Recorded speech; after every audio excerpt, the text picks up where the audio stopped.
Let's do this. It's time for Hanging with Langan. I like that she's got a big dirty mouth that gets her in trouble. Wow. Stop me, 'cause I'm having a good time.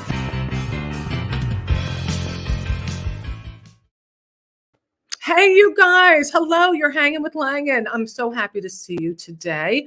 I have 4 great guests joining me in just a minute. Now, if you're watching this, you got to share. You have to just share it. You're on the .com. You just say, hey, share, watch. That's how we grow the numbers. Today, it's about Ladies of Laughter, some of the most hysterical women I know from this crazy business, as well as the founder of the Ladies of Laughter. That's an organization that has been supporting women doing comedy since the 90s. There's contests and showcases. And really, even when you're in the contest, these are national winners who are joining me. I was there in the first season. I was a finalist. I'd been doing comedy for about 20 minutes at that time. But it's such a wonderful, wonderful way for you to be showcased, to be seen, to take a risk and say, I'm going to enter the contest. So we're going to talk more about that. There's a big taping at the Friars Club on May 11th at 7:30 p.m., the New York City Friars Club. So we're doing an album taping, the first ever all women comedy recording at the Friars Club. So it's really historic, and we'll talk to the founder of the Ladies of Laughter in just a bit. But first, what I want to do is ask you to please share this. It's very important. It'll be painful if you don't. And if you're watching it on the Hanging with Langan Facebook group, please make sure we can see your comments, but I cannot see the name associated with your comment unless you give me permission. So go to StreamYard.com/Facebook.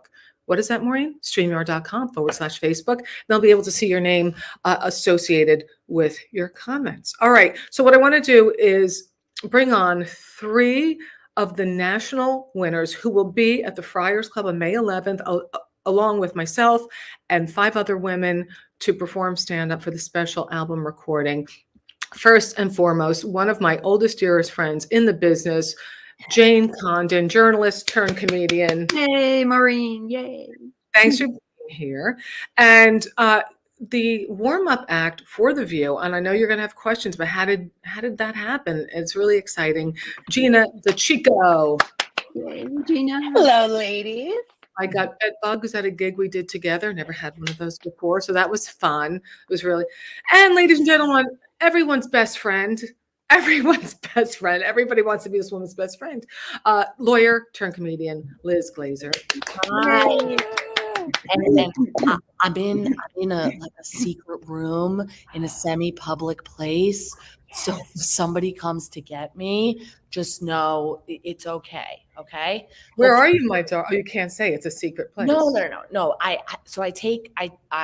I'm always in acting class. Like ever since I stopped doing lawyer stuff, like I've always I started comedy and I also started acting class.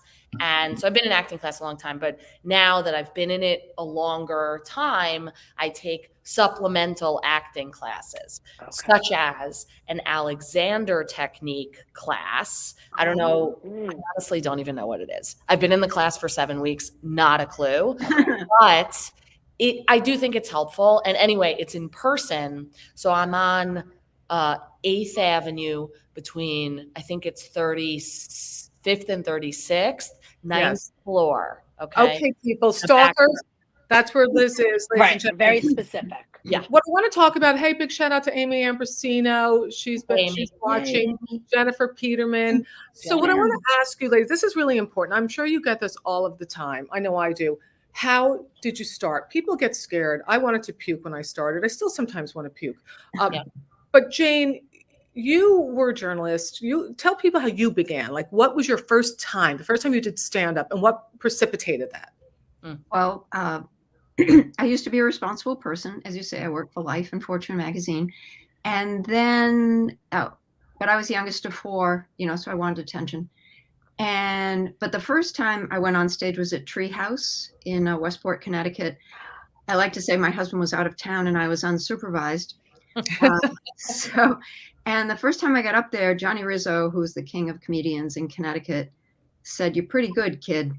He said, "Get out of this business while you still can, because it's very addictive," which is very true. But I was already hooked. And I want to hear, Gina, when's the very first time you went on, and what made you want to do that? Oh, so I actually took a stand-up class because I wanted to do it so badly, but I think I was always afraid. Just like you were saying, Maureen, it's like terrifying.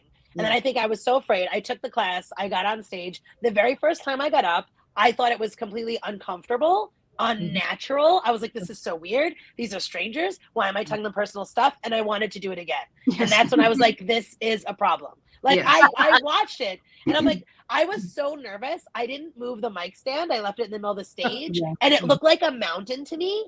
Like I couldn't get over it. Like I performed between the mic stand and the edge of the stage. Like my now husband, he's like, it looked like you were just going to run. Like you'll just, at some point you just be like, just go. But I did it. And then I'm like, I need to do it again. And here we are. Where was the first place you went to though? Where was the first club? Where was that? So while I was doing my stand-up class at the comic strip, another friend said I should get up at New York Comedy Club. Mm-hmm. So it was a real show, which was probably also terrible because everyone was good. And I was like, I'm in the middle of this 8-week class, so watch out. And it was insane. Okay. Well, was it with D.F. Sweedler, your class? Oh, you know it, Maureen. You know it was my first class. Well, my second class. Liz Glazer, how long have you been doing this now? And when did you first go up? Sure. It'll be 9 years on March 5th. So it's 9 years. COVID. I'm sorry, I'm not of this world. Time doesn't That's matter. why she's not a lawyer anymore. He didn't murder. I mean, it was only manslaughter. I'm confused. I actively avoid my law degree every single day. So, but the first time I ever did it was right after I got tenure because I was a law professor for like most of my lawyer life. Where? At Hofstra on Long Island. But I was visiting for the semester at Northwestern because you do that like as a professor, you visit other places, whatever. Anyway, I had taken an improv class a little bit before, had a crush on the teacher, and then met up with her because I was like, we were still friends on Facebook. She wasn't teaching improv anymore. I was like, hey, could you do like one-on-one improv, which sounds like it might be sexual or have some innuendo. I assure you it did not. I just was like, she's amazing. She's so fearless. I want to be around her. And so we have coffee. I show up as me. And also I was on a lot of Adderall. And I think she interpreted, I'm sober now, which I know is an annoying thing to say, but sober people like have to tell you that they're sober. It's like they've never been more addicted to anything in their life than telling people that they're sober. Anyway, so I sit down and I'm, basically on meth. And she, I think, interpreted that over caffeination as stage presence. So this woman I had a crush on was like, have you ever thought of doing stand-up? And I had been teaching for 7 years at that point. So I was like, no. And then she's like, oh, well, you can have a spot on this show that I'm producing if you want to do it. And I was like, are you going to be at the show? Because if so, then sure. And so I did. Nothing ever happened. Like we're friends, but that was never like. That's not your wife now? That's not, okay. I didn't know where this was going. Okay. Right. But a crush precipitated you doing stand-up. Correct. For me, I was a journalist at Bloomberg Television and Radio, very successful, very, I'm being, that's my sense of humor, being like, my gifts. So I was at Bloomberg and I was doing commentary and celebrity interviews and person on the street stuff. And it was satirical world news. And I was very happy there. And then they started to plant the seeds for him to run for governor. And of course, mayor. I'm on 3 hours sleep, you guys, because I flew in from a gig from Myrtle Beach. So it was 5 a.m. What is that about? That's about saving $400 on a flight. That's what that's about. So I'm like incoherent. But they started to reel me in after 7 years doing what I loved, not for any personal reasons, but because you couldn't be controversial at all if somebody's planting seeds to run for mayor. So they brought in a new suit. And up until that time, everything was loose and free and creative. And he was like, we would like you, Maureen, we're changing the tone of the tenor of what we're doing here. We'd like you to report on stocks and bonds targeting retired people. Oh dear. He said, what do you think? I said, may I speak freely? And he said, yes. And I said, I'd rather stick pins in my eyes. So the comedy was born. Yeah. But you get a lot of people asking you. Let me just reintroduce for those of you tuning in now. My guests are Jane Condon, Regina DeCicco, Liz Glazer. They're three national winners of the Ladies of Laughter contest. The Ladies of Laughter is a platform. They have contests, and women get an opportunity to perform. And even if you don't finish first, you're showcasing in so many great places in front of so many people, and you're meeting these folks who are the best. And I love them all so much. And what we're talking about really is how you got started, because it's a scary freaking thing to get up there and then continue doing that. So of course, people always want to know, well, what do I do? What do you think I should do to start doing this? And by the way, Jane has performed at the White House. She's had tea with Hillary Clinton. Regina is the warm-up for The View. Liz, you're killing it, man. You're doing it 9 years, and you're just all over the country. So things do happen. There's no one path. But now, Regina, how did you land The View? So they were looking for a new warm-up, and they had asked internally. And one of my friends, who's a comedian, his sister happened to work there at the time, and they just sort of were submitting people, and they submitted me, and they really liked they liked the clip that they watched. Yeah. And when you audition for the job is doing the job. Right. So they brought me in to do it. And what was wild is I'd never done warm up before my audition for the job at The View. But Tell people what that is, because there are people listening who don't know what that is. Warm up. What does that mean? People don't know what it is while I'm doing it, Maureen, to be honest, sometimes. Like even today, so before the show starts, you basically get everybody like excited, and that you get them up, you get them clapping. But I really like to do crowd work with them for them to get to know each other. And then I also do commercial breaks, which doesn't happen at a lot of other shows. I realize the late night guys don't do commercial breaks. But you're not saying buy Vitamita Vegemin. You're keeping them engrossed, connected during the commercial break. Yes, during the commercial breaks. I mean, with The View, sometimes it's hard because it's not always fun topics. So sometimes there'll be commercial breaks where either the ladies are going at it or the topic is sad. And then I try to when I first was auditioning, they had the way they do on The View. They had like an argument. So I was like, oh my God, Hot Topics got hot. And the stage manager looked at me. He was like, distract them. Distract. So then I have to do my little like sort of song and dance thing. But even today, I always laugh because people in the audience will always be like, you should be a comedian. And then even today, I was like, it's funny. That's what I was doing right now. But the crew loves it because then they'll be like, Regina, you should look into it. The crew is always like, Regina, you should pursue it. You should pursue it because it might work. But that's also like, just to say, like, that's such an amazing compliment because like, aren't we always trying to be conversational? And what an amazing thing that someone's like, I don't know if you know this, but like, you're pretty funny. Like, that's the best, right? Like, yeah, that's a great way to think about it, Liz. I'm glad you're here. Right? Because I always think to myself, I can't imagine another profession where while someone's doing it, you're like telling your dentist, like, you should stick with it. It doesn't make sense. But the way you said it, Liz, you've turned things around. Regina, you're hitting something with your mic, so just be a little careful there. I don't know. But also, I think this is a great bit, Regina. I haven't done it yet, but yes, we're best friends. Okay, I thought so, but I just didn't. I heard Maureen call you Gina, but I didn't want to assume. Did I say Gina? I said Regina. Didn't I say Regina? Oh, I didn't know. It doesn't matter. We're best friends now, Liz. So it's okay. Everybody's best friends with Liz. Anyway, I think it's a great thing.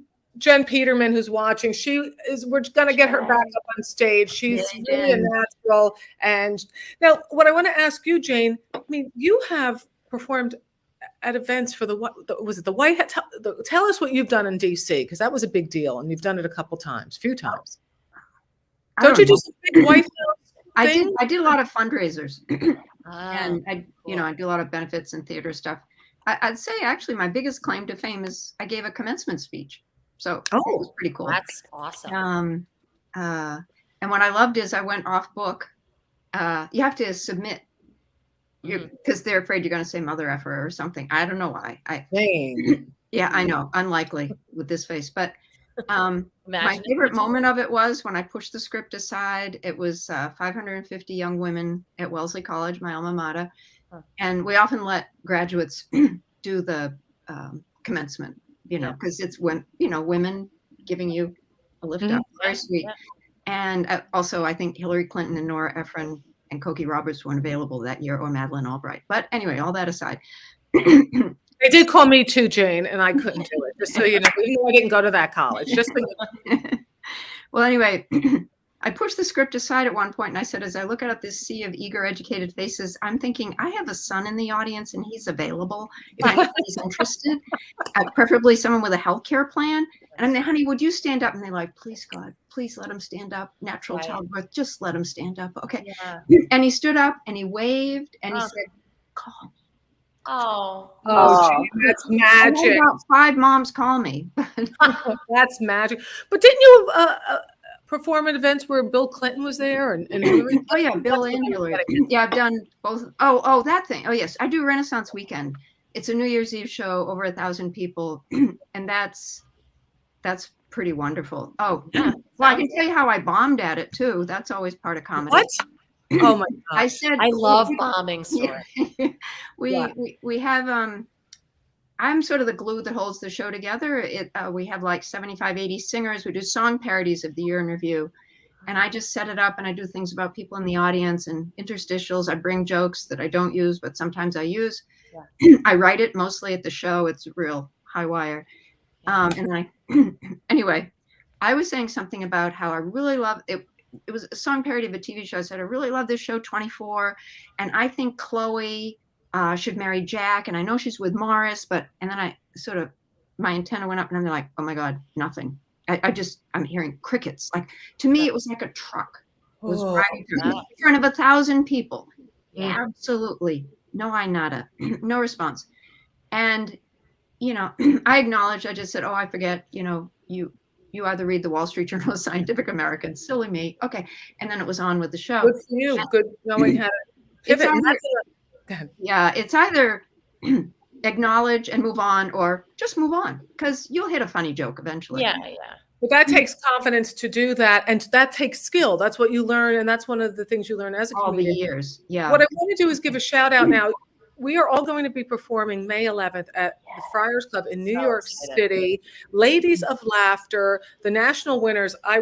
One of the national winners can't be there, so the runner-up will step in.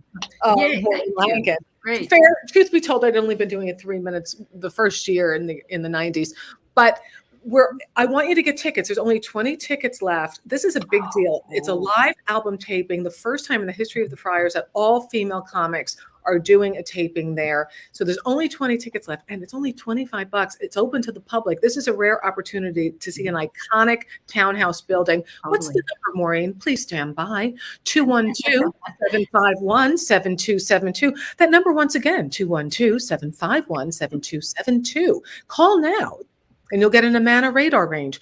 The other thing is, you can also go to my website. All the details are there too, MaureenLangan.com, and then just do /gigs. You know what? I'm going to do that one more time. What is it, Maureen? It's MaureenLangan.com /gigs. What it's going to do is working. Scroll with it, baby. Anyway, there we go. MaureenLangan.com gigs. So we're talking about, I'm going to bring in just a moment, give us a couple minutes. We'll bring in the founder of the Ladies of Laughter, but I want to hear, yes, go ahead, Jane. Can I just finish my little story? Oh my God, I thought it was over. Back to Jane Condon, please. Sorry, I'm taking too long. But after the show, this guy came up to me and he said, well, I really like that show, 24. And I said, sir, I think it's you, me, your wife, and my son. He said, well, I'm the executive producer. Whoa. And you should be on my show. And I said, yeah, I think I should. My dad was an FBI agent. I think I'd make a great CTU analyst, counterterrorism unit analyst. It was a thing they made up. And I was on the season finale. That's great. Shame. So, do you know what I mean? Like, you never know who's in the audience. Yeah. And you never know when a bomb will be your friend. Oh, yeah. Oh, man. I'm sorry. I didn't realize I cut you off, Jane. I'm sorry about that. That is friggin' fantastic. Totally. That's awesome. Okay. I want to hear, Liz, your biggest bomb story. And Regina, I'm going to bring on Peggy Boyce. Sure. Yeah. Okay. So I was doing this show, and I really, really wanted it to go well, which is like the worst, obviously. And it was in front of 100% Mexican Catholic audience, which is relevant because for whatever reason, they're Mexican Catholic. I want this to go well. I'm like, this audience is going to understand the difference between Reform, Conservative, and Orthodox Judaism tonight. Like, it has to happen.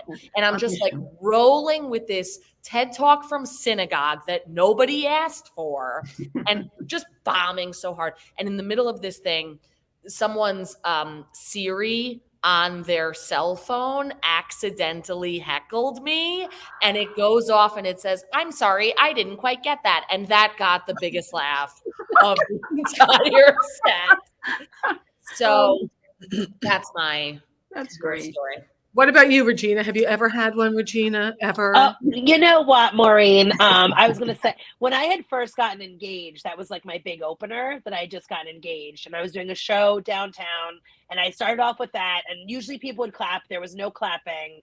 And I just went on, and it was just like, I was like, oh my God, they're not liking any of this. Someone tried to order a drink from me while I was on stage. I mean, it was really not going well. And this is when another comedian saved me. I know you know Charles McBee. The comedian. I know. So I got off and I walked to the back, and Charles was like, "They hated you." And I said, "I know, Charles. I was there. I saw them hate me." But what we realized was it was an audience full of single women. So when I started off with like, "Look at me," they were like, But if it wasn't for him, I probably would have just quit, you know, because it was like they hated me. But there's a camaraderie amongst comics too when you bomb. Yeah. The biggest bombing. I did a big corporate event actually after they saw me in Nantucket, where Jane lives in the summer, and I was there. They hired me for more money than I ever made. Mm-hmm. And I get there and I like to do my homework. So there's a big cocktail party outside. So I just want to see who the people are and look around and kind of just be a fly on the wall. Security came up and said that the assistant to the president will be escorting me out, that I am not to be there, and I wasn't invited for that part. Okay, so so I was escorted out by security from my event. The other one is I was at the Gracie Awards, which is a huge, I was escorted. I could do the show the next night, but I was escorted because that was a private part of their event. And here I am showing up a day early to be diligent, to see what's going on. And thankfully, my agent said, "How dare you?" I was going to leave. I said, "I don't care how much money this is. I would never treat somebody this way. I do not care. They're a very, very wealthy corporation." I said, "I'm the daughter of a garbage man. I'm out of here." And the agent said, "Maureen, please let me." And he wrote them a very direct email. He said, "How dare you treat her like that? She's a professional." I was mortified. The other one quickly was the Gracie Awards, women broadcasting awards. They want me to MC. I get there. Nobody set it up correctly. Nobody's listening. I start doing some Kardashian jokes, but Kathy Lee finally looks up because she's like best friends with Kris Jenner. People are mortified. Nobody's laughing. My radio agent is seeing me for the very first time perform. I don't think he's called since. It was humiliating. Allison Janney was in the front row, and she just kept going like this and giving me love. And what a good girl. Mary Lou Henner turned on me, and I mean, she was just got everybody like I was diseased after that. She didn't say anything, but she was like, ooh. So anyway, those are mine. Those are the bomb stories, you folks. That this is what happens, and you have to throw yourself in the deep end. That's what it takes. And I have a whole section of my comedy about bombing. So like, if it happens, I'm like, all right, well, we'll throw it in that section. Yeah. And you learn to be okay with it. And you learn to know if you're how to pivot like Jane did. That's amazing. Yeah. That was amazing. All right. So the Ladies of Laughter, the founder of the Ladies of Laughter is joining us now. One of our favorite people in the world, Peggy Boyce. Hi, guys. I'm so excited to be with you today. I thought I was going to miss this because my someone knocked on my door, and I'm starting the Martha Stewart meal kit program. And I was so afraid I was going to miss that because, I want to get those recipes in, and I was charged already. So today I'm starting this new meal program. It's with Martha Stewart. So she's it's the name of the meals, the Martha Stewart meal plan. No, it's not. Bombing stories. She's joking. There's no more. Serious. I was terrified that I was going to miss this. Now she's delivery. coming into our home. Like it wasn't enough that she's like in the ether constantly. She has to come into the home now. Oh my goodness. Oh yeah. She's into everything now, and she has a CBD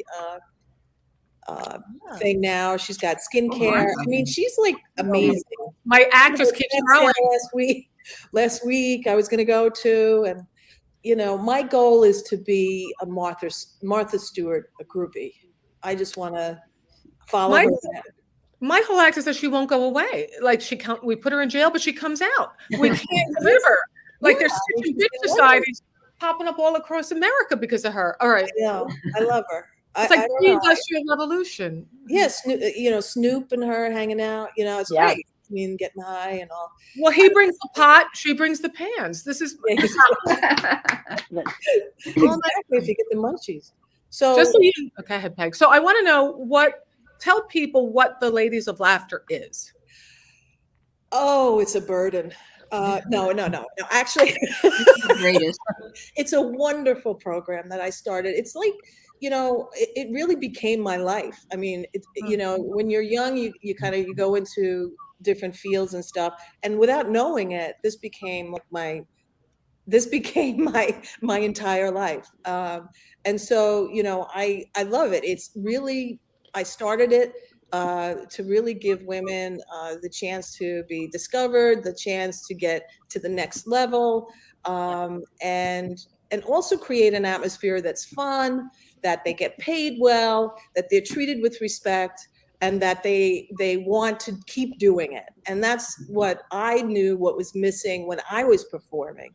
You would be basically out there on your own, and there's very lack of camaraderie, when you're going into these clubs by yourself. One of the reasons why I quit performing was because I wasn't with my friends. I didn't have a good time anymore. I didn't want to do it because it was like, I'm all alone and I'm doing this. And after the show, you want to high five someone. You want to be like, wasn't that great? Did you just see that bit I did? Or blah, blah. And that's what we do here. In fact, some of the ladies that are here all of the ladies here are very supportive of the other ladies. And you can. I love that you were about to say some. It's like some of these poor people, some of them are supportive. You know who you are. No, put it in the chat. Everybody. Who's the worst? Everybody's so wonderful, and also they you raise the bar. So when you're a newbie and you're out doing this for the first time in these really wonderful theaters that we get to go to, you have to raise your game because you're around very experienced ladies that have been doing this, and so it becomes like you become better. And that's what I enjoy seeing. Like Regina, when you won back in 2012, you were sort of a newbie, and then when we saw you, rise to the occasion just right after you got into the tour, it was so exciting to watch. And that's what gives me joy and makes me happy, is to see people actually becoming, what they're meant to be. You create the space for it. It's really amazing. Well, so what I want to say is people are watching this. We all know what it's like, but people's like, well, how do I enter? When are these contests? How do I become a part of it? So Peggy, address that. Well, it is a lot of work to do the contest. So I was doing it every year, and then I decided, I really want to do a tour, So then I decided, okay, 1 year we'll do the contest and the next year we'll do the tour. So the winners go out on tour the following year, and then we redo the contest in the next year. So it's really every other year. So the next time the contest will be next year, 2023. And it's usually in the summer, but we may move it to the spring. Just because, now that I'm menopausal, it's very hot in the summer to go to these events. And, I want to smell fresh is what I'm saying. Yeah, I also think, sure. We want that. I think a good way, if someone is actually really interested, would be to come to the Friars Club on May 11th. I love you, Liz. The number right on the screen below in a second, I imagine. And, you could come to the taping May 11th at the Friars Club. And really, I mean this seriously, like it is an advertisement, but also because then you could ask and you could see us and you could ask us about our experience with Ladies of Laughter on the tour, in the contest, etc. Just an idea. But after the taping, not during. Well, yeah. Not during. We are doing a taping on the 11th at the Friars Club. There's only about 20 tickets left. It's only $25, and it's a rare opportunity for people to see the Friars Club itself and to see about 7-8 women performing on the show. Peggy, though, this is a historic thing at the Friars Club. Yeah, I mean, everyone remembers, as you enter the second floor of where the Milton Berle Room, where we'll be performing, there's a big, large Swinging photo. dick? Oh, sorry, go ahead. I'm sorry? Big swinging dick. He's known for it now was on the You wall. go under the dick when you enter. Everybody will walk under the giant penis and then enter the showroom. Yes. It's sort of like the mistletoe at the Friars Club. No, but when you get to that second floor, there's a giant picture of Jerry Lewis, and I just can't think of a more perfect photo to be hanging that night. And right as you enter the Milton Berle Room, as you know, he said I don't know, I guess it was before he died, that women aren't funny, and so this is just sort of it's best to do these things, after those people are gone. And I wanted to celebrate his life with this event. I love it. And you know what, too? I'm with such great gals here, wonderful comedians, the founder of the Ladies of Laughter, Peggy Boyce, my friend Jane Condon, wonderful comedian, as well as Liz Glazer and Regina DeCicco, fantastic performers. Before we wrap this up, you guys, please get tickets for May 11th. Again, the number is 212-751-7272. And you can also go to my website and you will be able to go to my gigs, go to maureenlangan.com gigs. All the information is there and you could see it, you'll know what to do. Okay, it's all there.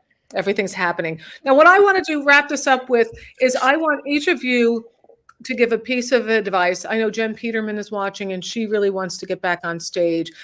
She did it early on. Jane and I know her. I took classes when I was 21 with a fellow at the New School named Stephen Schaefer, who I love, and then D.F. Sweether many years later.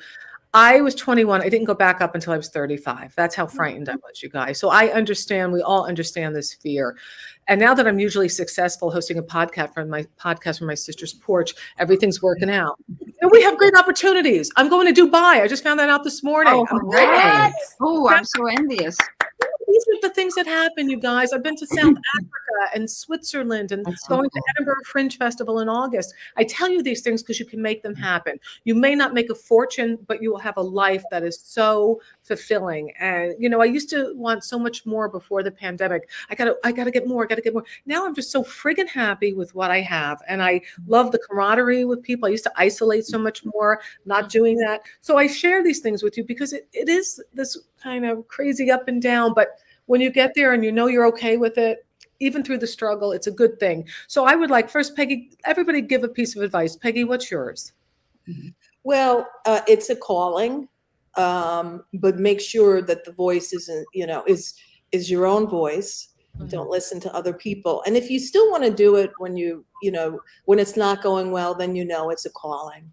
So the best is just to be at it and don't be it's a very competitive field, but if you can just play your own game, you'll go far. Yay. Jane Condon. And I like what Oscar Wilde said, be yourself, everyone else is taken. The whole thing is to get to your voice. The whole thing is to get on stage as much as you can.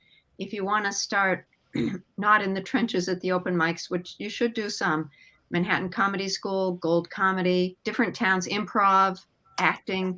There are lots of ways there. Just keep doing it and you'll win. Liz? Quit. No, I'm just just sign off. We just end it. Everything goes quit. This was something. No, I just meant that as a reversal or punch or whatever. But we were there. We get it. We're comedians. We know what you did there. We get what you did. Feel bad. You never do that when you do a punchline, you do a joke, and I'm like, I'm so sorry. It's my whole personality. But anyway, so I this is helpful for me. It was particularly helpful for me when I first started going on stage, which is to, from the jump, like right when you get on stage, assume that everybody loves you. Not because they necessarily do. You may have even empirical evidence to the contrary, but by assuming that everybody loves you, you take off the table trying to make them love you. Very good. Very good. Very good. And Regina? I would say if you want to do it, don't let this be a regret that you never try stand up. And I think for me too, once you get into it, you're going to find a different lane. Yeah. Like I never wanted to do warm up. That was not on my radar. I saw people do it. I didn't think I liked it. And then stand up takes you to different places. Right. So like to the point, just get on stage because you don't know where you wind up, but it could be someplace great, but you have to start. So don't regret it. And you're going to feel sick and you're going to feel nervous. Yeah. You are. And when you say find your voice, it's going to take you a while. Like you guys, like what fuels it, for example, you know, I do this whole Martha, you guys know my crazy Martha Stewart, and just keeps growing. Now Peggy's talking about her coming home. That's on the radar now. How do you work? You hear things that are part of what you talk about. Not that I'm stealing anybody's material. She's just talking about this new delivery stuff. You're like, oh, or Jane's out and she sees something that resonates, you write it down. It doesn't have to be jokey joke. This is now fodder. It's not a joke. Sure. It becomes fodder. You write that down, and you, when you're funny with your friends, you say, how did I say that? Write it down, record it. But also know it's a slug, man. You're going to suck for a while. That's all I'm saying. You're going to, but got to be also, can I say something, Maureen? There's no making it in this. You could be on TV one day, and the next day you're at the Chuckle Hut. That's right. Where is the Chuckle Hut that everybody talks about? Well, I'll be there this weekend. Yeah. So, I mean, you have to really love to be in this kind of field.